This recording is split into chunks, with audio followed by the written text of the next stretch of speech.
Hemelse Vader, ons dankie vir die voorreg om nou saam te wees vanmôre. Dankie dat ons net onsself kan oopmaak vanmôre om die woord te hoor, om die woord te ontvang. Dat hierdie woord lewende saad in ons sal wees en dat dit vrug sal dra wat sigbaar is vir die hele wêreld rond ons. In Jesus naam. Amen. Halleluja. My titel vanmôre is jou woorde reflekteer jou gees. Jou woorde reflekteer jou gees. En ek wil hê jy moet die woord oopmaak by Matteus 12 vers 33. Jou woorde reflekteer jou gees. Matteus 12 vers 33 sê, julle moet of die boom goed maak en sy vrugte goed, of julle moet die boom sleg maak en sy vrugte sleg, want aan die vrugte word die boom geken. Ander geslag, hoe kan julle goeie dinge praat, terwyl hulle sleg is? Want uit die oorvloed van die hart praat die mond. Die goeie mens bring uit die goeie skat van sy hart goeie dinge tevoorskyn, en die slegte mens bring uit die slegte skat van slegte dinge tevoorskyn. Maar ek sê vir julle dat van elke ydelle woord wat die mense praat, daarvan moet hulle rekenskap gee in die oordeelsdag. Want uit jou woorde sal jy geregverdig word, en uit jou woorde sal jy veroordeel word. Dan wil ek ook lees in Spreuke 18 vers 20 en 21. Spreuke 18 vers 20 sê, van die vrug van iemand se mond word sy maag, die oorspronklikheid sê sy innerlike wese, versadig. Hy word versadig van die opbrengs van sy lippe. So jou gees is die ware jy, né? Jy is 'n gees, jy het 'n liggaam, en jy bly in 'n liggaam en jy het 'n siel. Jy's 'n drieledige wese, soos God. Maar jou gees is die plek waar geestelike krag vandaan kom. Jou gees is, jy kan sê die geestelike generator, wat dinge verander.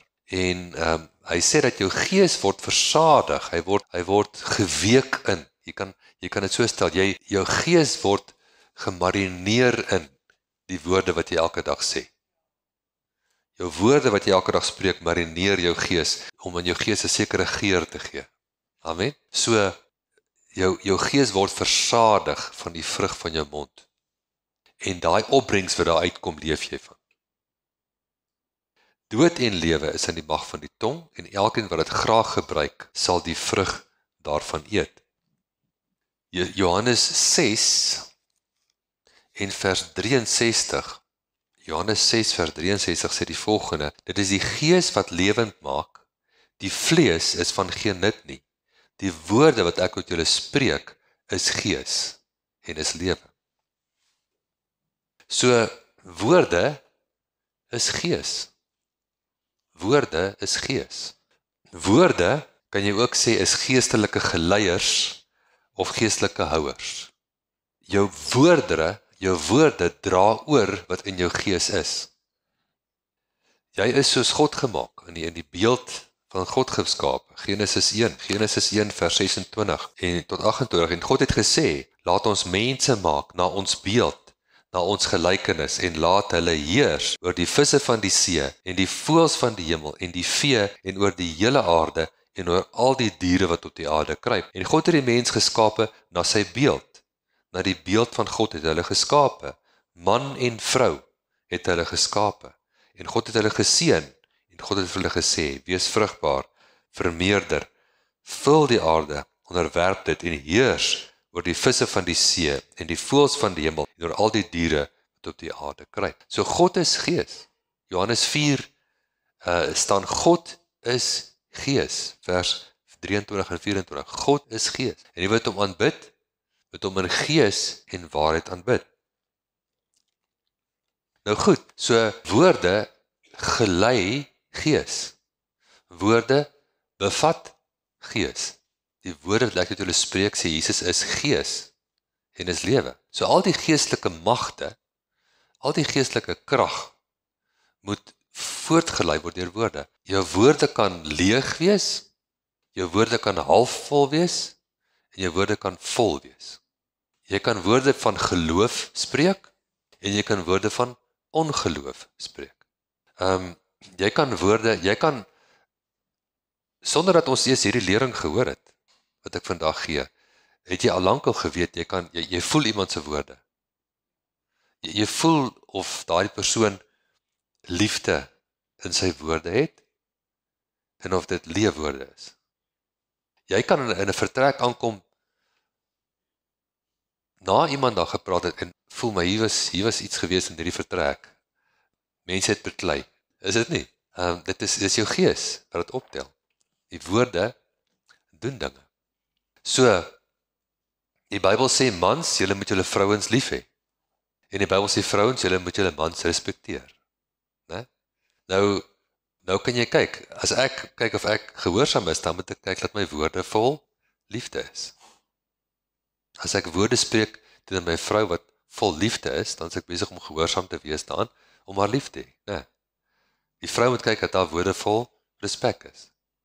Anders is sy nie besig om te respekteer nie. Ja, ek respekteer hom, die ou ding, maar dit is nie woorde van respek nie, né? Ek het jou lief op my manier. Dis ook nie woorde van liefde nie. So jou woorde reflekteer wat in jou gees is. En jou woorde kan geweldige krag dra.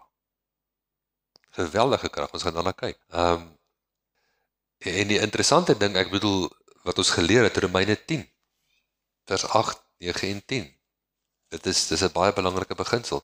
Romeine 10, vers 18, maar wat sê dit? Naby jou is die woord, in jou mond en in jou hart.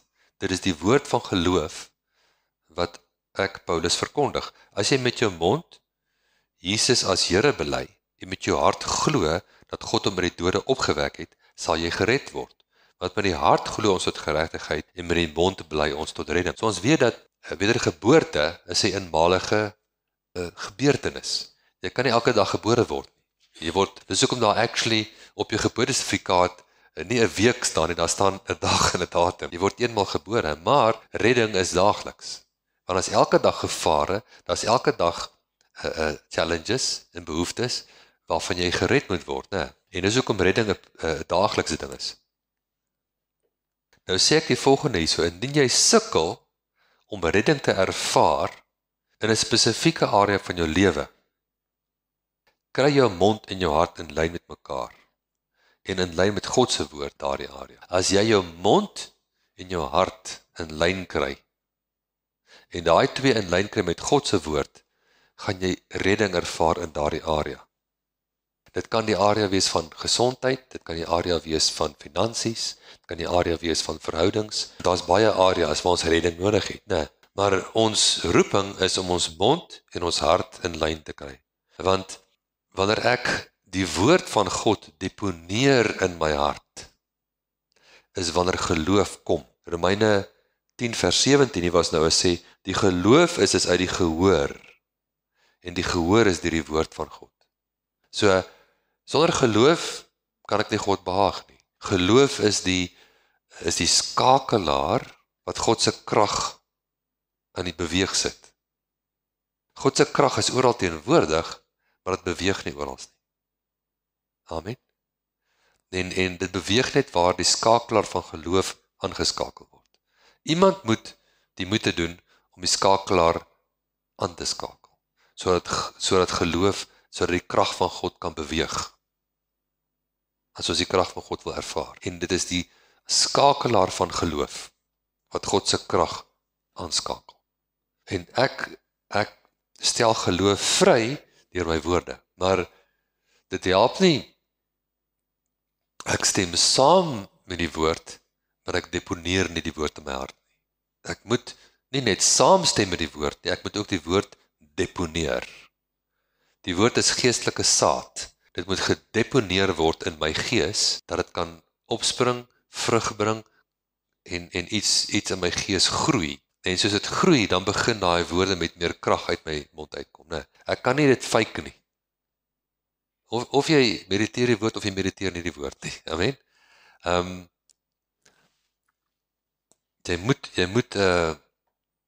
Jy dra dinge in jou gees. Jy dra liefde in jou gees. En dan kom liefde in jou woorde uit. Jy dra respek in jou gees. Dan kom respek in jou woorde uit. Amen. Dit is 'n geestelike entiteit. Hierdie woorde het 'n geweldige impak, 'n geweldige effek op jou lewe. En ons moet elke keer op homself fokus om 'n doener van die woord te wees. Jy help net die man preek vir die vrou en die vrou vir die man. Die man moet vir homself preek en die vrou moet vir haarself preek. Amen. Elkeen moet 'n doener van die woord wees. En die aanval van die vyand gaan altyd kom jy kan altyd herken waar die vyand wil aanval, deur te sien wat God vir jou sê, want God weet wat die vyand wil aanval. God weet wat die vyand wil aanval. So, jy moet dit weerstaan. Kom in jou gedagtes. Nou, Romeine 8, vers 1, daar is dan nou geen veroordeling vir die wat in Christus Jesus is nie, vir die wat nie na die vlees wandel nie, maar na die gees. Want die wet van die gees, van die lewe in Christus Jesus, het my vrygemaak van die wet van die sonde en die dood. Ok, so, dit is 'n geestelike wet. Daar's nog geestelike wette, byvoorbeeld Romeine 3, praat van die wet van geloof. Die wet van geloof in Romeine 3. En dan 2 Korintiërs hoofstuk 4, vers 13, sê hy, ons het gespreek, ons het geglo, daarom het ons gespreek, en dan noem hy die gees van geloof, die gees van geloof, dit is 'n wet, dit is net so 'n wet so swaartekrag, kan my Bybel daar? Die wet van swaartekrag trek die Bybel af, my wil hou die Bybel op, wie gaan wen? Die swaartekrag gaan altyd wen, tensy ek 'n ander wet kan aktiveer. Nee. Nou, daar is vliegtuie wat nou al 10 jaar of langer in die lug is, ek weet nie of jy dit geweet het nie, jare in die lug is, want hulle het nukleer krag en hulle het sonkrag en goeders wat hulle opsit in daai vliegtuig of hy satelliet bly daar. Hoekom? Hoekom trek swaartekrag nie onder nie? Hy het 'n tweede wet gevind, die wet van lig. Daar's verskillende ander wette wat in werking gestel word, wat die wet van swaartekrag oorkom het. Ok?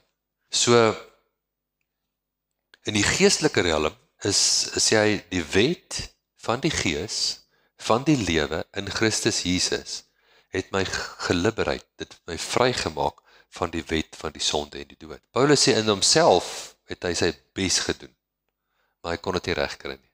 Maar toe kom hy agter, hy moet nie in homself dit probeer doen nie, hy moet 'n ander wet aktiveer. En dan sê hy in vers 5 wat die geheim is, hier kom die geheim, is baie eenvoudig, watter wet jy aktiveer. Want die wat vleeslik is, bedink vleeslike dinge, maar die wat geestelik is, bedink geestelike dinge. Maar wat die vlees bedink, is die dood, maar wat die gees bedink, is lewe en vrede. So, wat jy dink, bepaal watter wet jy aktiveer. As jy volgens die vlees dink, dan aktiveer jy die wet van die sonde en die dood, en jy sal val. As jy die gees dink, dan aktiveer jy die wet van die gees, dan wandel jy in die gees. So wat jy dink bepaal of jy in die gees wandel of nie. So eenvoudig as dit. My gedagtes. My gedagtes bepaal of ek in die gees wandel en of ek in die vlees wandel. My gedagtes bepaal watter geestelike wet aktiveer ek. En 'n wet is 'n kragtige ding. 'n Wet is 'n ding wat 24 uur relentless werk. So al wat ek hoef te doen is ek die gees, as ek die wet, wie van julle wil graag die wet van die gees, van die lewe in Christus Jesus aktiveer, dat dit 'n wet word in jou lewe. As dit 'n wet word in jou lewe, 'n geestelike wet, dan is dit onmoontlik om te val. Amen? Want jy het 'n wet wat jou dra.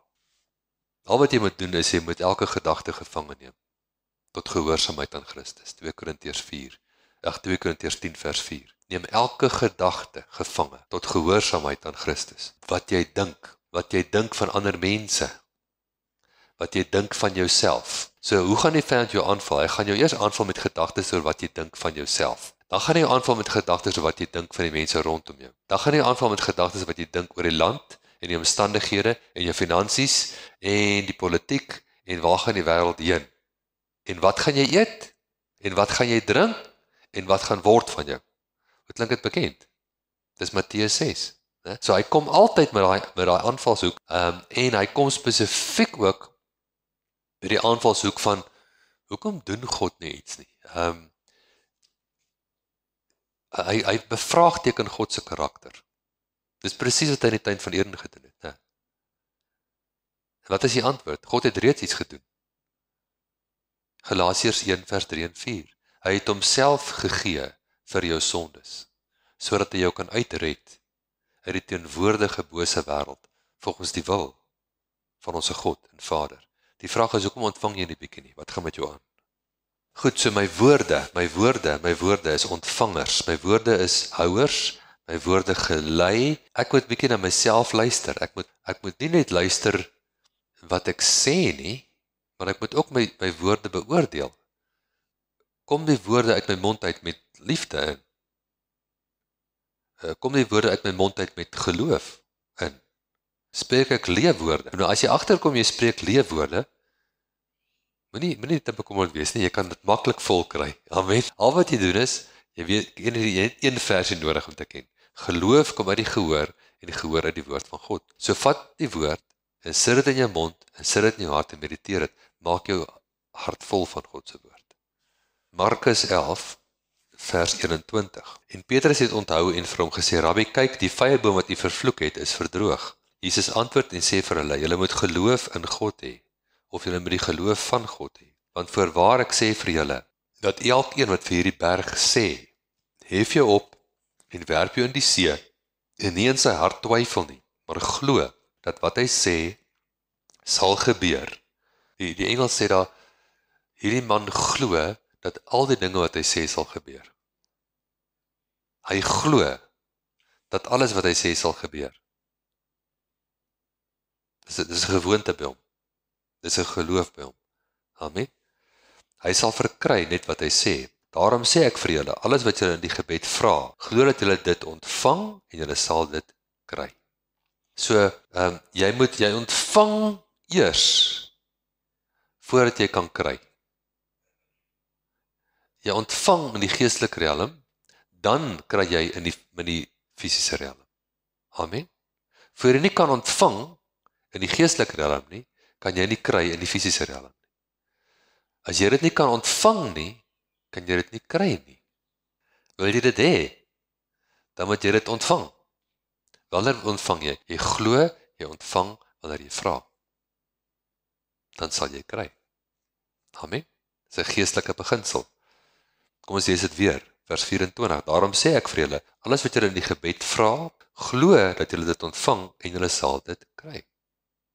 Dis maklik, né? Om dit te kry, moet jy glo jy ontvang dit.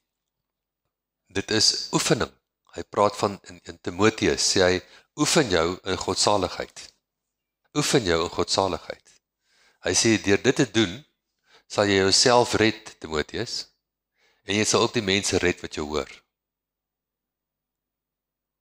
Amen. So, luister na jouself, wat is in jou woorde? Is daar liefde? Is daar respek? Is daar geloof? Of is daar vrees? Partykeer, as jy na iemand luister, dan dit is vrees. Hulle woorde is vol vrees. En hulle kan 'n pragtige, liewe kind van die Here wees. Amen. Maar hulle woorde is vol vrees. Jy voel sommer die vrees aan. Hulle het 'n gees van vrees. Nou 2 Timoteus 1 vers 7 sê, God gee nie aan ons 'n gees van vreesagtigheid, maar van krag, liefde en selfbeheersing. Kom ons lees hom net weer in die Amplified. Hy sê mooi daar, hy sê, for God did not give us a spirit of timidity, of cowardice, of craven and cringing and fawning fear, but he has given us a spirit of power and of love and of calm and well-balanced mind, of discipline and self-control. Given us a spirit of power. A spirit of power. So, vir geloof om te werk in my lewe, moet daar op 2 plekke geloof wees. In my mond en in my hart. So ek begin deur my mond. Romeine 10 vers 8 sê, die geloof, hy sê dit is in my mond eers, naby jou is die woord. Naby jou is die woord. En onthou die konteks daar is Christus. Hy sê, die gesalfde een, die krag van God. Jy wil graag God se krag sien, die woord Christus beteken die gesalfde een en sy lasverwyderende, jukvernietigende krag. So jy het nodig dat ergens in jou lewe 'n juk verwyder moet word. Of 'n las van jou moet afgaan. En nou sê hy om daai juk vernietig te kry in jou lewe, is God se wil, 100% God se wil. Om daai las af te kry van jou af, is 100% God se wil. Maar jy moet op die regte manier te werk gaan. Dit help nie jy wens hy was hier weer van die hemel af nie, of jy pleit dit van die hemel af, of jy wens om terug uit die dode nie. Hy sê, maar hoe kry jy die las van jou lewe af? Net een manier, naby jou is die woord.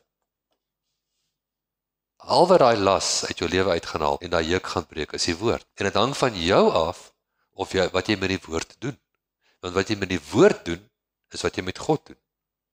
Amen. As jy die woord ignoreer, ignoreer jy hom. As die woord vir jou lig weeg, weeg hy lig vir jou. Hy sê, in Johannes 14, hoe weet ek iemand is lief vir my, sê Jesus? Hy sit my woorde eerste. That's it. Nie die ou wat die hardste sing noodwendig nie, maar die ou wat sy woord eerste sit. En dan moet daai woord in jou mond in wees, en dan in jou hart. In jou mond en jou hart. Dis die woord van geloof, wat ek Paulus spreek. Dan verklaar jy die woord oor die omstandighede. En die omstandighede moet sy knie buig. Want nou is jou woord vol krag, vol geloof. Vir geloof om te werk in jou lewe, moet daar beide in jou mond en jou hart geloof wees. Emosies is nie noodwendig geloof nie. Dit is wonderlik, jy kan huil vir die Here, ons huil almal vir die Here, maar om te huil, mense dink, man, ek moet die Here aan die beweeg kry. Miskien is die Here my nou jammer genoeg kry, dan gaan hy iets doen.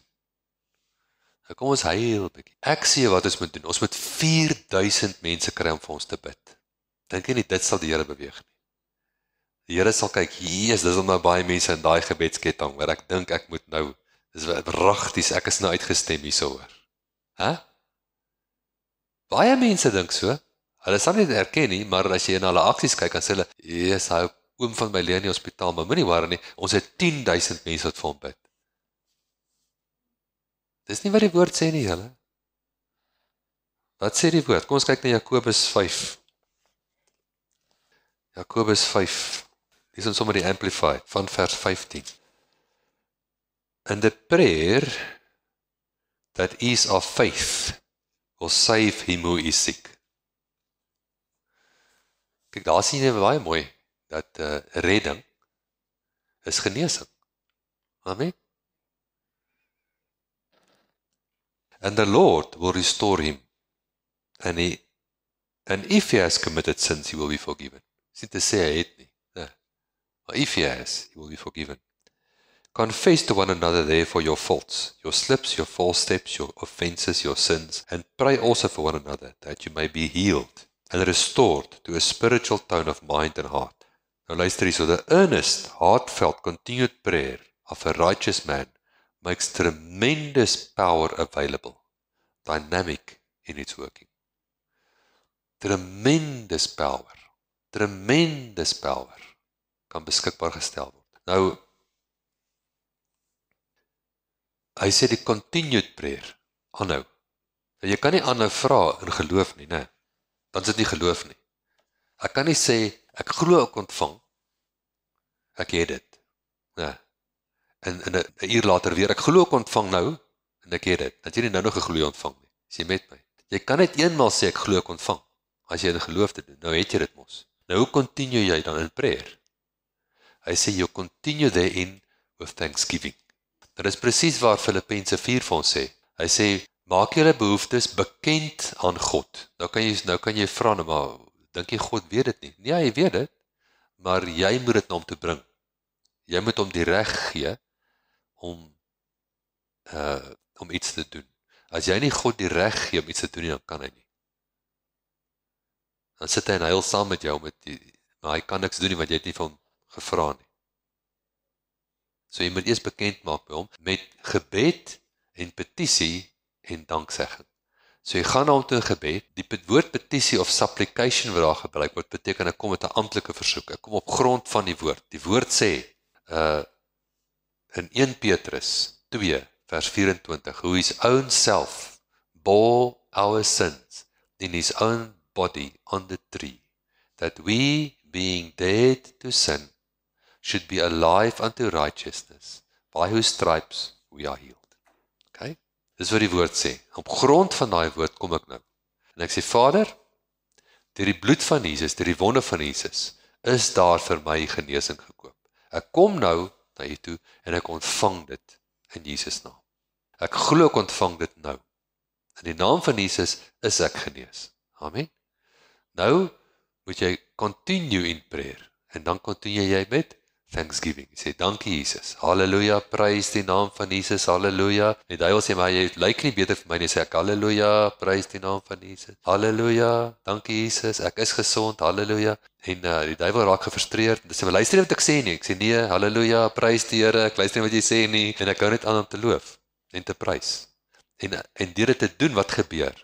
Ek maak geweldige krag beskikbaar.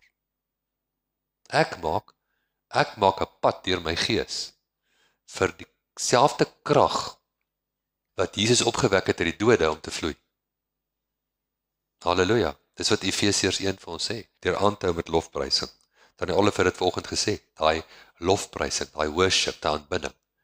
Jy hou die kanaal oop. Dis hoe jy aanhou in jou gebed. Jy het geglo, jy het na die Here toe gegaan op grond van sy woord, jy het geglo, jy ontvang, en nou worship jy dank hom, en jy maak geweldige krag beskikbaar. So kom ons kyk na Efesiërs 1, daai eerste gebed, wat Paulus vir ons leer hierso in Efesiërs, van vers 15 af, daarom vandat ek gehoor het van die geloof in die Here Jesus wat onder julle is, en die liefde tot al die heiliges, hou ek ook nie op om vir julle te dank, as ek aan julle in my gebede dink nie. Dat die God van ons Here Jesus Christus, die Vader van die heerlikheid, aan julle die gees van wysheid en openbaring en kennis van hom mag gee.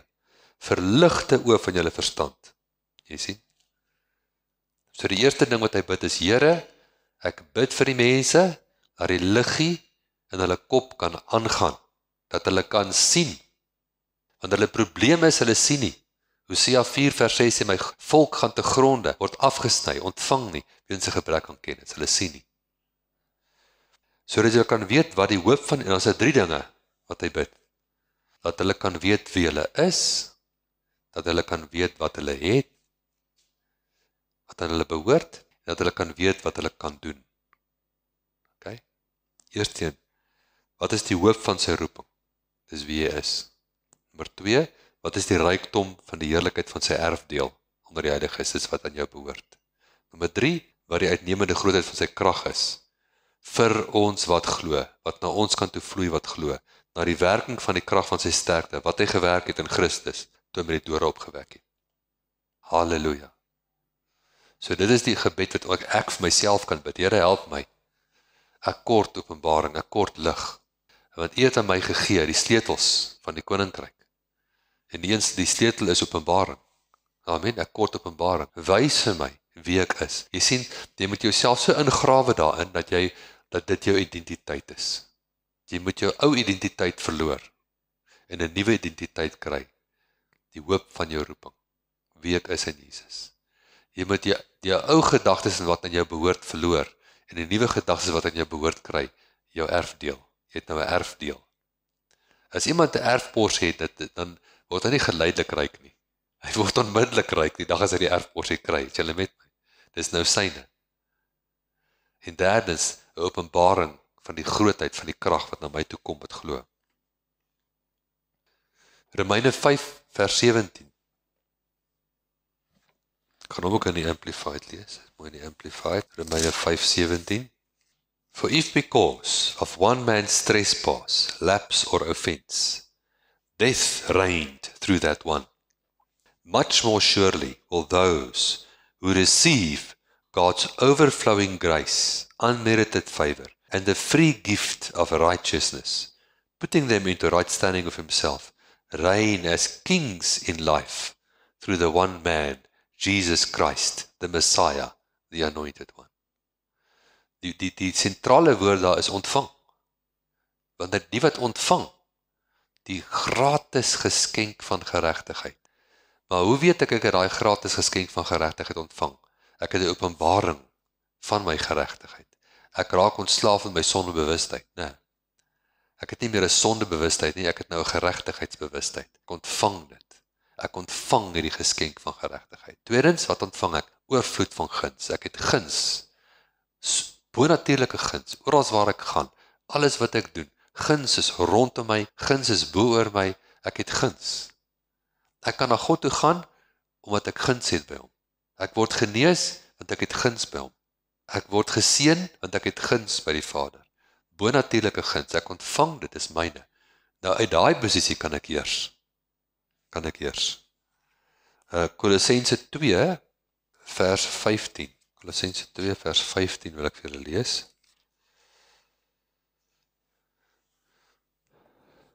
God disarmed the principalities and powers that were ranged against us, and made a bold display and public example of them, triumphing over them in him and in it, the cross. Hy het ons is nie 'n weermag wat hier is om te beklein nie. Om te kyk of ons die oorlog kan wen nie. Ons is 'n weermag wat kom beset. Die oorlog is klaar gewen. Amen. Dis 'n klaar gewenne oorlog. Al wat ons moet doen is om die oorwinning wat Jesus gewen het, te gaan staan op daai oorwinning. Ons moet net gaan staan op die oorwinning wat hy gewen het. Ons moet nie ons laat afdruk van daai oorwinning nie. Ons moet ons nie laat oortuig dat ons nie die oorwinning het nie. Amen. Ons staan in die oorwinning wat Jesus behaal het. Ons staan in 'n oorwinning wat reeds behaal is. Ons oefen om in die gesag te lewe wat reeds aan ons behoort. Jy oefen om in die gesag te lewe wat reeds aan jou behoort. Amen. Jy gaan staan in jou posisie, jy gaan staan, dis hoekom jy eerstens 'n openbaring moet kry. Al wat jy nodig het is 'n openbaring van hoe groot die oorwinning is. Jy het 'n openbaring nodig van jou identiteit. Jy is wedergebore, kind van God, wat aan hom behoort, deur die bloed van Jesus. Jy het 'n erfporsie, dit behoort aan jou, deur die bloed van Jesus. En jy het beskikbaar die krag wat Jesus opgewek het uit die dode. Efesiërs 3, die tweede gebed, kom ons lees daarso, vers 14. Om hierdie rede buig ek my knie voor die Vader van ons Here Jesus Christus, van wie elke geslag, beter vertaling daar is die hele familie. Die woord daar gebruik is patria, in die oorspronklike, in die Vines se Griekse woordeboek sê, it denotes a clan, all descended from a common stock. So jy kan sê die hele familie, van wie die hele familie, in die hemel en op die aarde. Party van ons familie is op die aarde nog, party van ons familie is in die hemel. Maar die hele familie, sy naam ontvang. Wie se naam? Die Vader. As jy deel is van 'n familie, en jou pa, is 'n van 'n Merwe, dan is jy 'n van 'n Merwe, jy het die naam ontvang. Nou ons is deel van 'n geestelike familie, die dag toe ons wedergebore is, het ons deel van God se familie geword. En jy ontvang God se naam, die naam van Jesus is joune. Halleluja. Dat hy aan julle mag gee, na die rykdom van sy heerlikheid, om met krag versterk te word, deur sy gees in die innerlike mens. Sien, dit is, oom Pierre het ons altyd gesê, die Here werk nie deur 'n papgees nie. Jou gees moet opstaan, jou gees moet opgebou word. Wanneer jy met krag versterk word in die innerlike mens, dan kan jy ontvang wat aan jou behoort. Jy het krag nodig om jou erfporsie in besit te neem. Die Here het vir jou oorvloed, maar jy het krag nodig om dit in besit te neem. Die Here het vir jou deurbrake, maar jy het krag nodig in die gees om dit in besit te neem. Nou, hoe genereer mens krag in jou gees? Let op jou woorde, let op jou gedagtes. Dis die poorte. Jy aktiveer die wet van die gees, van die lewe in Christus Jesus, deur jou gedagtes te bewaar. En wat dink ek oor myself, nommer 1? Wat 'n gedagtes laat ek toe oor myself? Sien ek myself as onvoldoende? Dan is die duiwel baie happy met my. Amen. Want ek kyk neer op wat Jesus in my en deur my gedoen het, as ek myself as onvoldoende sien. Amen. Ek moet myself sien in Christus, en ek moet jou sien in Christus. As jy jouself in Christus kan sien, en jy kan die mense rondom jou in Christus sien, die Christene, dan jy 'n geweldige oorwinning behaal. Dis daai storie van die rooi lap en die matador, en daai bil aan Spanje kom uitgehardloop in daai arena, en daai bil weeg 'n ton. Hy blink so van die spiere. En die matador het skouerkussentjies nodig om homself bietjie groter te laat lyk. So maar, oukie. As hy bil vir een oomblik 'n gedagte moet kry, dat hy nie daai rooi doek moet kap nie, hy moet die oukie kap, dan is die ding verby. Hy vlieg deur die lug soos 'n vrotvel. Nou daai matador is die duiwel. Jy is die bil. Maar die duiwel probeer jou oortuig dat jou vyand is ander mense.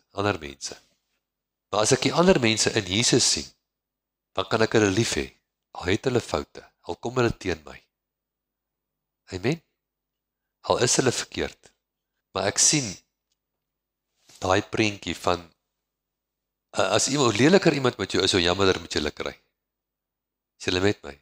Want hulle is mislei deur die vyand. Elke mens, selfs 'n Christen, wat lelik is met iemand anders, doen dit, want hulle ervaar drukking van demoniese magte, om lelik te wees met daai persoon. As jy 'n tree uit liefde uitgee, gee 'n tree in duisternis in.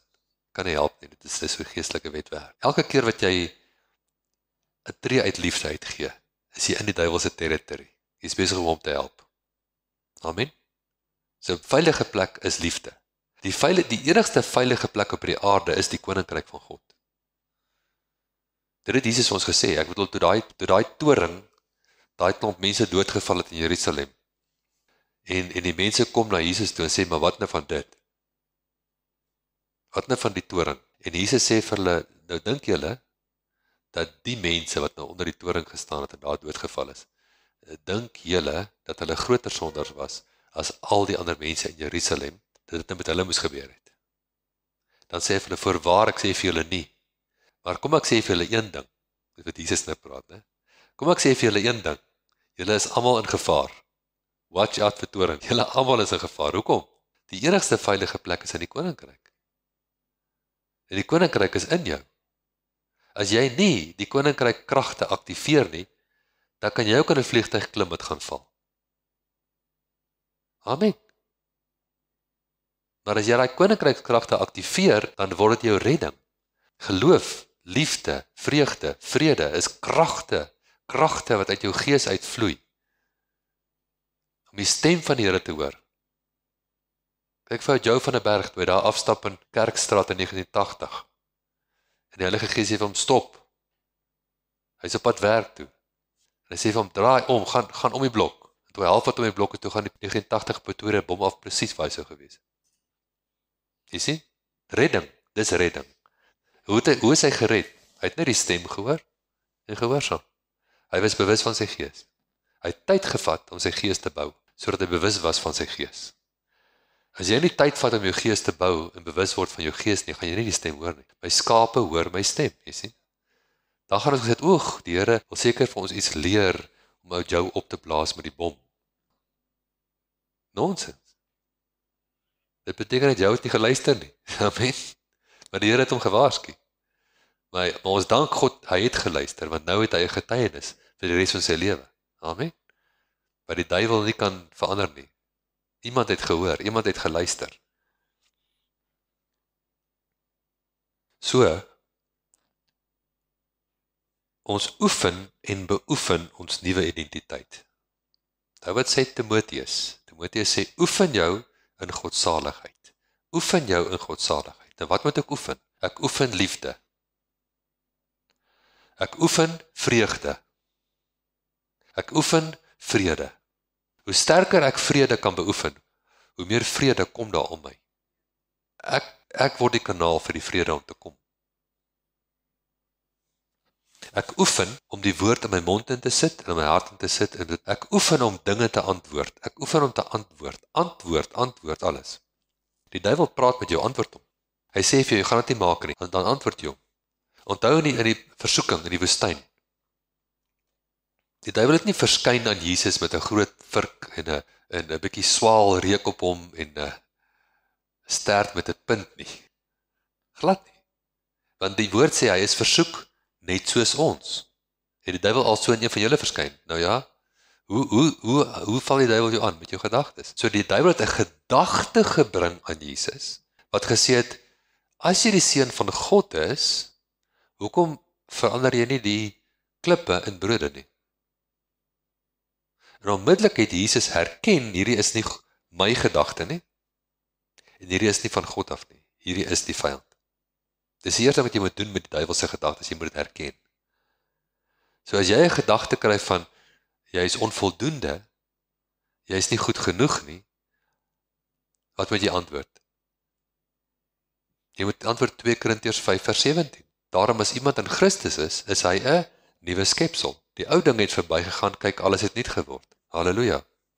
Amen. Nou kan jy antwoord. Jesus het elke keer die duiwel geantwoord, het die gedagte geantwoord met die woord. En dit stil.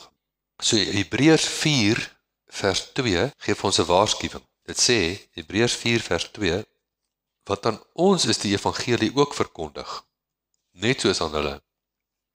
Maar die woord van die prediking het hulle nie gebaat nie, omdat dit by die hoorders nie met die geloof gemeng was nie. Dit help nie, jy hoor die woord, maar jy meng dit nie met geloof nie. Jy moet aksie sit. Dis goed om die woord te hoor, dis goed om die woord, om saam te stem met die woord, maar dit is nog nie genoeg nie. Jy moet aksie sit, jy moet jou mond oopmaak en begin praat. Jy moet die woord fisies in jou mond insit. En elke dag die woord begin praat. As jy dit nog nie doen nie, dan moet jy dit nou vandag begin. Begin om die woord in jou mond in te sit en in jou hart in te kry. Begin om 'n gewoonte te maak om te praat met gedagtes en te praat met omstandighede. Dis wat Jesus gedoen het. Dis hoe hy geleef het. Hy het gepraat met gedagtes en hy het gepraat met dinge. Die wêreld kan dit glad nie verstaan nie. Die wêreld dink jy's bietjie koekoes, maar dis oukei. Jy sien een wat die resultate kry. Amen. Jy kan praat met jou beursie. Oom Peter het dit ook gedoen, hè? Hy het mos gepraat met sy beursie. Beursie, ek praat met jou. Word vol. Hy het. En hy het vol geword. Jy roep hom. Jy praat met hom. Halleluja. Jy is 'n doener van die woord, nie net 'n hoorder wat jouself bedrieg. So God se krag is altyd teenwoordig, maar dit beweeg nie altyd nie. Dis geloof wat die krag laat vloei. Woorde gelei geloof. Hoor mooi.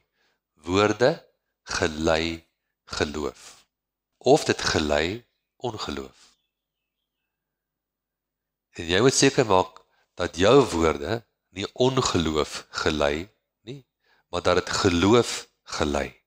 En hoe gaan jy dit regkry? Jy gaan die woord aan jou mond sit, die woord. Hierdie swaard, hierdie woord in jou mond, in jou hart, in jou mond, gaan staan op hierdie woord. Jesus het gepraat van die man wat sy huis op die sand bou, en die man wat sy huis op die rots bou. Nou iemand het gesê, ja, die rots is Jesus. Dis nie wat daar staan nie. Daar staan nergens die rots is Jesus nie. Dit klink mooi in die sonnaarskool. Ja, die rots is Jesus, maar dis nie wat daar staan nie. Wat staan daar? Daar staan hy wat my woorde hoor en dit doen. OK? Hy bou op die rots. En wat het hy gesê om te doen? Hy het gesê, praat met dinge. Naby jou is die woord, in jou mond en in jou hart. Om 'n doener van die woord te wees, moet jy noodwendig 'n spreker van die woord wees. Jy kan nie sê, ek is 'n doener van die woord, as jy nie 'n spreker van die woord is nie. Want meer as die helfte van die goed wat hy vir ons sê om te doen, is om te praat. Om die woord in ons mond te sit en te praat. So geloof is spesifiek. Spesifiek. Jy praat met hierdie omstandighede. Jesus het nie al die bome met al die bome gepraat, hy het met een boom gepraat. En hy het spesifieke goed vir die boom gesê. Is julle met my? Jy moet ook met die boom praat wat in jou lewe is. Dawid het met Goliat gepraat. Goliat het eers begin, okay? Dis nie Dawid wat moeilikheid gesoek het nie. Dis Goliat wat moeilikheid gesoek het, maar hy het met hom gepraat. En vir hom gesê, hierdie dag haal ek jou kop van jou lyf af. Baie spesifiek. En as ek klaar is met jou, al die Filistyne wat daar agter staan en lag, ek gaan julle almal doodmaak. Lag maar lekker, ek gaan julle almal doodmaak vandag. Hierdie een klein ouetjie. Hy's cheeky, maar hy's spesifiek. Hy praat, hy spreek het. Goliat het gepraat, Dawid het hom geantwoord. En Goliat het nooit weer 'n woord gekry in sy lewe. Soos Dawid gepraat het, hy het hom doodgepraat. Amen. Hy het die geloof laat vrystel uit sy gees uit, en hy was 'n doener daarvan. So dit is my boodskap hierdie week. Kom ons besef hierdie een ding, dat ons woorde is ons wapens, dit is ons houers, en dit is ons geleiers. So ek kan enigiets verander, ek kan ontsaglike krag beskikbaar maak, geestelike krag, as ek aanhou. Amen. Want Elia was 'n mens net soos ons. En hy het gebid. En in die land het dit vir 3 jaar en 6 maande nie gereën nie. En hy het weer gebid en dit het gereën. 'n mens net so. Dink aan die ontsaglike krag wat dit moet vat om 3,5 jaar nie te laat reën deur een ou se gebed nie. Hy het oorlog gemaak teen daai konings, nou die koning geweet het. En toe hy klaar oorwin het, toe bid hy weer en reën weer. En hy was 'n mens net soos ons. Geweldige krag. Jy hoef nie hard te bid nie. Party mense dink ook ek moet 'n hard bid. Nee. Easy does it. Jy kan rustig bid. Want dis nie jy wat die werk doen nie. Jy moet net vanuit die woord in jou hart bid. Dis die groot ding. Sit die woord in jou hart. As die woord nie in jou hart is nie, dan kan niks gebeur nie. Die woord is gemaak vir jou hart. Die woord moet in jou hart wees. En jy kan nie, ek kan dit nie vir jou doen nie. Jy moet die woord in jou hart inkry. So jy vat daai woord, en daar is soveel kosbare beloftes. 2 Petrus 1 vers 1 tot 4 praat van die kosbare beloftes. Daar is soveel kosbare beloftes. Vat daai belofte. Dis soos daai 1 Petrus 2 vers 24. Ek het baie keer in my lewe genesing ontvang deur daai 1 Petrus 2 vers 24. Mediteer hom, dink hom, spreek hom, mediteer hom, en dan, jy sal weet as jy reg is om te oes.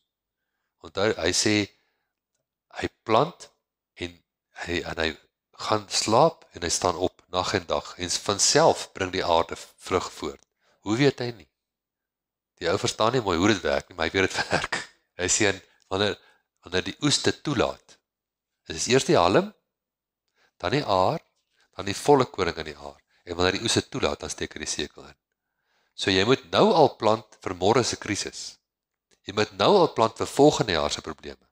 Jy moet vol bly. Ek dink dis die bottom line. Ek en jy moet vol bly van die woord. Ons moet woordmense wees, vol bly van die woord, aan mekaar. En ek sê vir jou, dis die lekkerste lewe wat jy kan leef. Want daar is geen bekommernis nie. Geen sorge nie. Inteendeel, jy bestraf bekommernis en sorg. Jy hou hulle uit jou lewe uit. Amen. Jy het net eenvoudig volkome vertroue op jou hemelse Vader. Hy is die besitter, die skepper van hemel en aarde. Halleluja. Kom ons bid saam. Dankie Vader dat ons hierdie kosbare woord kan ontvang vandag. Ek bid dat dit sal gedeponeer word in elkeen van ons se gees, dat elkeen van ons 'n doener sal wees daarvan. Dat ons hier sal uitstap wat met meer doen van die woord as nog ooit van tevore in ons lewens.